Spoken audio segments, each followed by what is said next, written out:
Hi folks, we are here today for another look at what Tina Swithin is telling people about proposed legislation. In a post today, Tina warned against Texas Senate Bill number 2794. Let's listen to what Tina had to say. This bill would allow the state to criminally charge a parent for interference with child custody, even in situations involving abuse.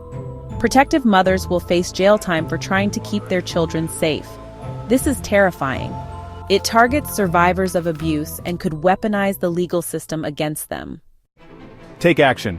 1. Call and email Texas lawmakers and demand they vote no on Senate Bill 2794. 2. Attend the hearing on Tuesday. 3. Share this post to expose this dangerous bill. Is that so, Ms. Swithin? Let's hear what Robert Garza, the bill's author, has to say about the bill. The bill does not instantly criminalize interference with custody as a felony. Rather, it introduces a graduated enforcement model where the first and second offenses are treated as misdemeanors with a $500 fine, only escalating to a state jail felony upon the third proven violation.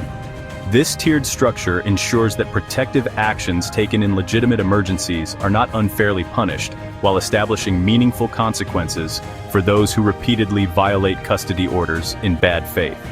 What this bill really accomplishes is closing the loopholes that allow habitual offenders to continually withhold children from the other parent with no accountability, often harming the child in the process.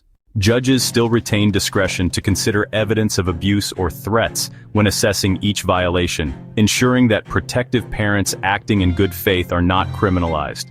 By targeting patterned interference, not one-time safety-based decisions, SB 2794 protects the parent-child relationship, reinforces judicial authority, and helps distinguish between true protective conduct and manipulation of the system. SB 2794, often referred to as the Three Strikes Law, protects protective parents by allowing courts to consider the context of each alleged violation.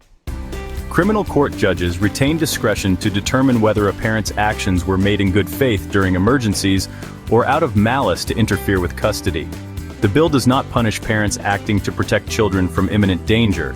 Instead, it targets those who manipulate the system and repeatedly violate custody orders without justification.